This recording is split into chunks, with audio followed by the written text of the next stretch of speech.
I'm Anushrut. I'm a product manager with Hasura. I'm building this new thing called Pacha, which is essentially a new paradigm of building truly useful LLM applications which can connect to your real-time data sources. They can take action, have access control, and are truly intelligent. So let's start with a few questions. Who here has tried building some AI application? Half of the people here, more than half of the people here. What kinds of data sources are you connecting to? Let's start with vector databases. All right, structured databases, SQL databases. I'm assuming you are doing text to SQL, right? Is there anything else that you do? Anyone trying a new approach? Okay, text to SQL. NoSQL databases, MongoDB, things like those. All right. Again, I'm assuming you're generating the queries, right? All right. So in this talk, I will show you what's fundamentally missing about building truly useful AI applications. Why a programmatic runtime is key. Why a structured memory is important for LLMs, and why we need a unified query layer across any kind of data source. So let's start with this example. Has everyone seen this? Asking ChatGPT how many R characters are there in the word strawberry. If you ask ChatGPT this, it says 2, which is not true, right? Now, if I ask it to do the same by writing code, which is write a Python code to count the number of R characters in strawberry, it'll write the Python code and give the right answer, which is 3. So LLMs fundamentally behave like humans. And if you, let's say, sir, what's your name? Nikhil? Hey, Nikhil. If I ask you how many E's are in this sentence, what's the answer? You have to count. How will you count? You'll run the sentence in your head again, try to see where the E's are, and then give me the answer, right? So that's pretty much how humans also behave. We write this mental program in our head, try to answer as many questions as we can. Now let's scale it up. If I ask it to ask ChatGPT to sum up 1,000 numbers, it can't do that. It'll give me a random answer. But if it could write a program which could sum up those 1,000 numbers, it'll give you the right answer. So let's take a real use case. So which is we at Hasura, we are an enterprise company, enterprise software company. So we have a bunch of customers ranging from big companies to even individual developers.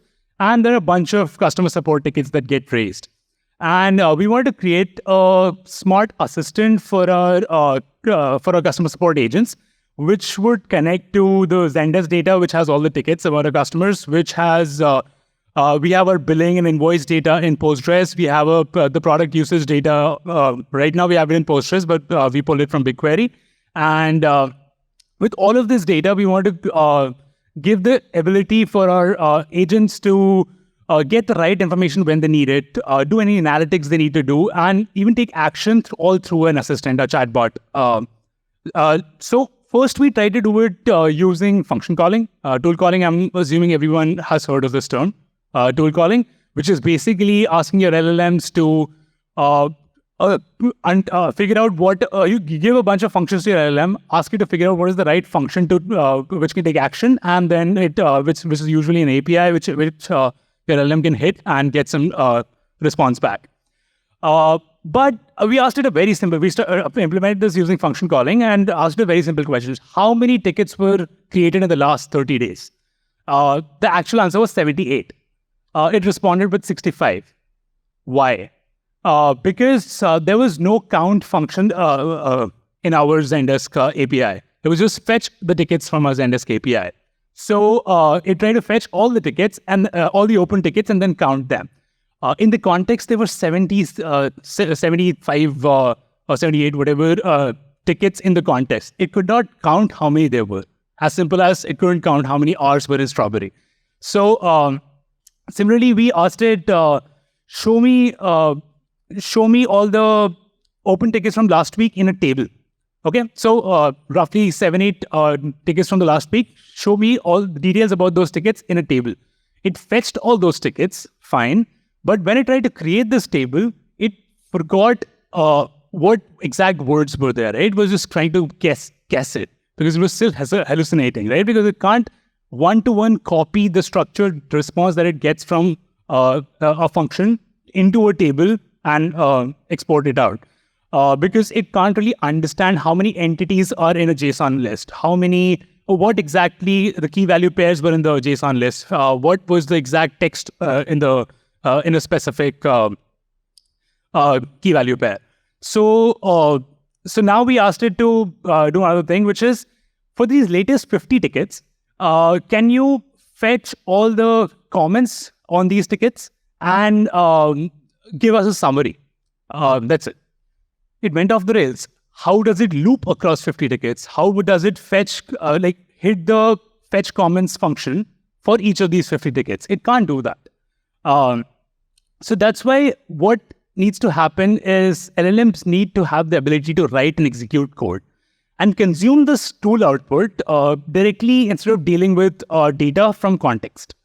And since tool outputs have to have a schema, have to have a structure, and these LLMs should be able to write code to fetch essentially hit these tools and be able to understand the structured outputs from these tools. So which is why you need these things called what we're trying to call it cognitive programs.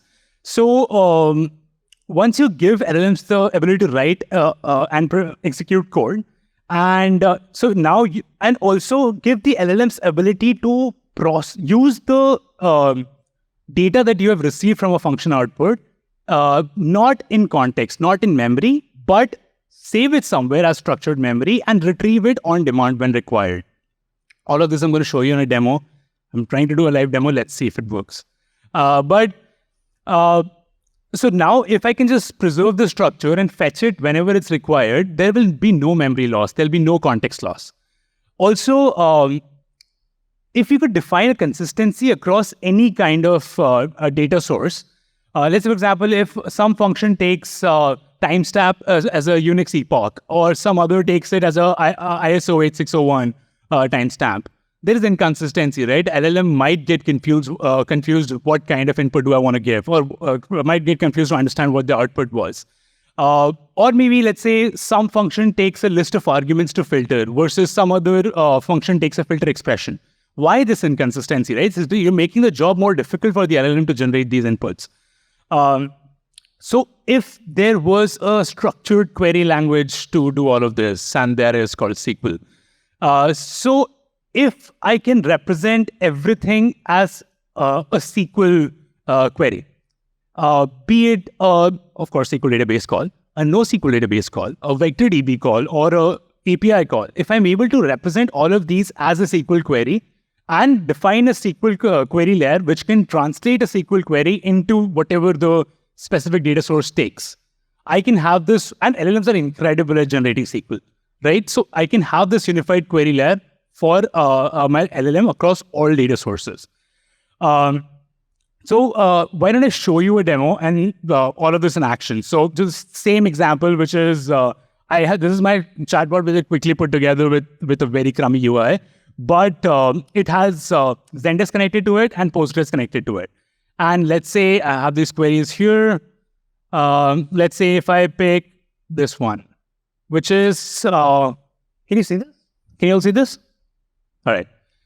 Which are our top 5 projects based on number of requests? So Hasura is a cloud product. We have a cloud product and we have projects hosted on that. And our users can use the Hasura API in their own front-end applications, and we get a bunch of requests through our cloud. So I just want to see which are the 5 biggest projects on the Hasura cloud. Now this data is stored in Postgres. Actually, I should just run it because it's going to take some time. So this data is stored in Postgres, where we have data about all the requests about all the projects and how many requests they have received. Now, to fetch this data, first of all, the LLM is trying to write a Python code which will essentially hit the Postgres connector and fetch all the projects and sort them by in the ascending and descending order, and then limit it to 5. That's what it's trying to do. Let me just make sure it's working. Yeah, it's working. This is a big query, so this is going to take some time. As it runs, I can just show you here. I just ran the same thing a while back. So basically what it did was write a Python program with SQL embedded in it. This SQL hits the SQL layer, which translates this into the Postgres query, which fetches the data, gives it back to the LLM. It generates the output, stores it in an artifact. You can see the artifact here. It's my crummy UI. Yeah. Stores it in an artifact and shows you these are the projects, these are the number of requests that these projects have received till date. So actually this also worked perfect. So now if I ask a follow-up question, are there any support tickets for this for these users? So now this is an interesting query, right? Because first, it has to join the data from my Postgres table to my Zendesk ticket data, right? And then also remember what were the customer IDs for these projects, and then fetch those specific tickets from Zendesk. Function calling, I don't think it can do it. But okay, are there any support tickets for these users? While we let it run, I'm just going to show you the same thing here. Are there any support tickets for these users? So first thing it's trying to do is try to get the email IDs for the users, right? Get the user details. So who is the owner of each of these projects is trying to figure that out. So first it hits the Postgres. You see this here, executed a get artifact. So this is the memory that I'm talking about, which is if I store all the user requests, all the project details, which I fetched in the previous query, and store it in an artifact. Next time I run an LM query, if it thinks it's relevant for itself, it can fetch the stored memory in the Python program. So that's what it did. Figured out who were the project owners for each of these projects. You can see the data here. I'm so sorry I'm horrible at HTML. Okay, so this is the data it figured out, and now for each of these owners that it figured out, now it can consequentially run another Python program to fetch the Zendesk tickets. And that's exactly what it did here as well when you run the program. So now it has all the support tickets for these 5 top users.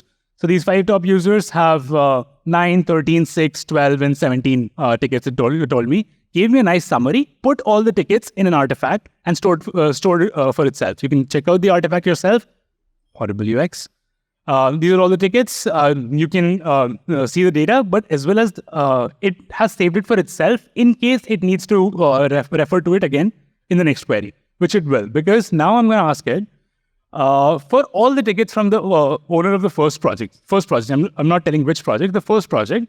Summarize the contents and comments of each ticket, and use those summaries to classify each ticket as not important, somewhat important, or very important. Extremely complicated query.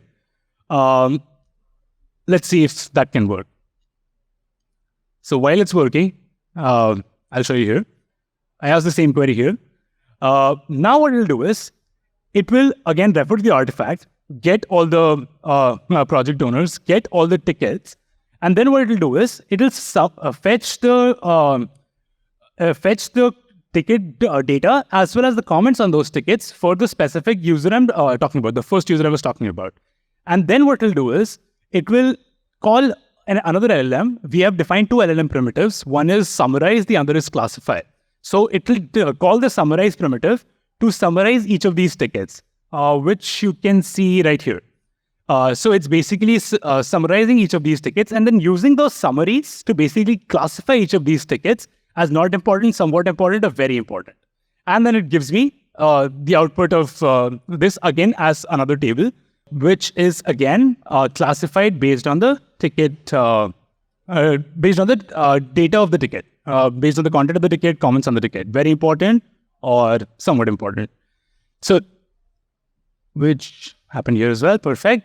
And now, This is the coolest part. Now, let's say I realize that the first ticket, I need to reimburse the user, let's say with 20 Hasura credits. So if I ask it, issue 20 credits to this project, it already knows which project I'm talking about. And if I just do that, let's say, this time I won't switch to the first tab.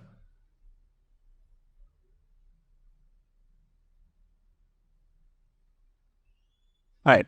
So it's trying to execute this Python code. But now, here it's creating an action. It's doing an action which creates a permanent change, right? Which is raising the refund or the issue or the credits. So it asks me whether I'm sure I want to do this or not. It tells me exactly the query it's going to run, which is going to make this mutation. So if I approve, let's say I approve, then it can go and take that action. It will hit the right API to take that action. And there you go. It issued the $20 credit to this specific user and took action. So that's what happens when you give an LLM a programmatic runtime. If it makes an error, it can heal itself. If you define this unified query layer, which is SQL, which works on the Zendesk API, on Postgres, or any other kind of data source you have, which has structured memory in it so that it can refer to that memory whenever it needs, and there is no context loss, there is no hallucination because everything has been stored. And then you can always, because you have this single query layer, you can define all the OGSI rules on it. So that is the Pacha approach, the new paradigm that we are thinking about. If you want to learn more, you can always go to askpacha.ai or you can reach out to me. And if you want to set up some time with our dev team, would be happy to do that as well. And yeah, that's been Pacha and LLMs.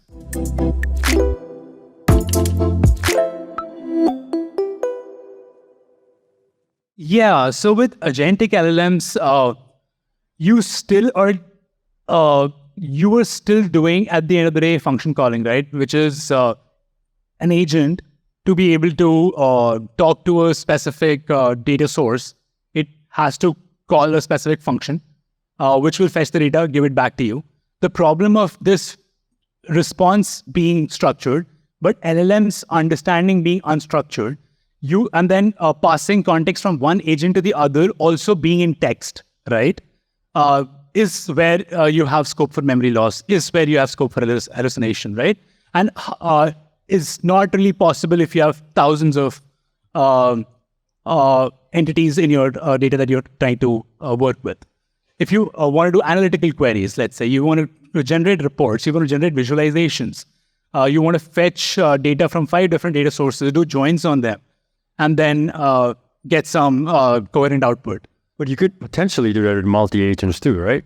The different agents doing different things. And how would that solve for the memory loss issue? What memory loss are we talking about here? No, so to pass context from one agent to the other, right? It has to go through an LLM, right? Yeah. So if the context is huge, massive, thousands of rows of data, how does that happen? So you're saying you're trying to move to structured memory or data structures to address that problem. Is that the... Correct. So that's one piece of the puzzle, yeah.